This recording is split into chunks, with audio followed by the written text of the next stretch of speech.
Hi everyone, Breda here, and according to some of us, it might seem like IELTS is extremely easy, but in all honesty, it can get a little bit tricky. So let's dive into the four essential hacks that you need to ace the IELTS exam.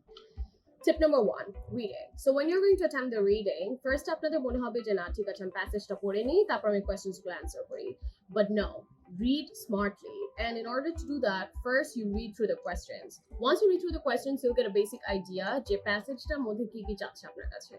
So যখন হচ্ছে কি আপনি কোয়েশ্চেন্সগুলো পড়ে আবার প্যাসেজে যাবেন, তখন দেখবেন it's going to save a lot of time because অনেকগুলো কোয়েশ্চেন অ্যান্সার আপনি প্যাসেজ পড়তে পড়তেই তখন পেয়ে যাবেন। Tip number two, writing. যেই জিনিসটা নিয়ে আমরা সবসময় অনেক বেশি ভয় পাই, but it's really nothing to be that scared of. So writing it, there are two parts that you have to finish in a span of 60 minutes. First, there is writing part one, which is descriptive, and then there's writing part two, which is narrative. So for the descriptive part, আপনার কোয়েশ্চেনে একটা map, একটা chart বা একটা যে কোনো ধরনের একটা image দেওয়া থাকবে, and you're gonna have to describe that in words আপনার writing taskে, right? সো আপনার ফার্স্টে ইমেজটা পড়ে নিজেকে অনেক ভালো মতন বুঝাতে হবে যে কি বলতে চাচ্ছে জিনিসটা, অ্যান্ড যখন আপনার ইনভিজিলেটর বা কপি চেকার এটা চেক করবে, they should be able to understand what you're trying to describe without having to look at the image. That's how good it has to be.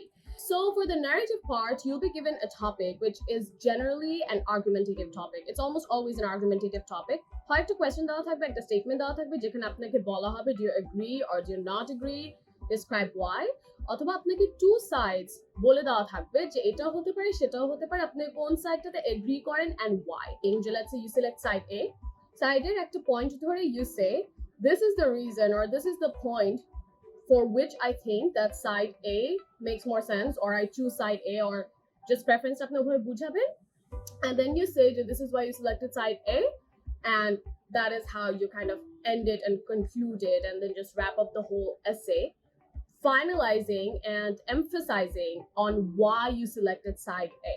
Tip number three, listening. Now, listening is the kind of exam that we haven't really had much practice on আমাদের academic system, right? আমরা reading করেছি, writing করেছি ছোটবেলায়, but listening এমন একটা জিনিস যেটা generally IELTS এর আগে আমাদের কখনো করা হয়নি, which is why we strongly recommend যে আপনি আইএলটিএস এক্সামের জন্য অ্যাপিয়ার করার আগে definitely কয়েকটা প্র্যাকটিস টেস্ট নিয়ে নেবেন for listening because it can be very easy to get distracted. And finally, tip number four, which is speaking. So এখানে একটা জিনিস, first and foremost, you have to ensure that you can't be nervous. Speaking exam ঢোকার সময় give a nice smile, সুন্দর করে বসবেন, and don't act nervous at all. The speaker may or may not be friendly, but don't let that affect how you appear for the exam. So that's all for this video. I hope it gave you guys a brief idea of the tips and tricks that you need to appear for the IELTS exam. So best of luck for your exam, and we wish you all the best.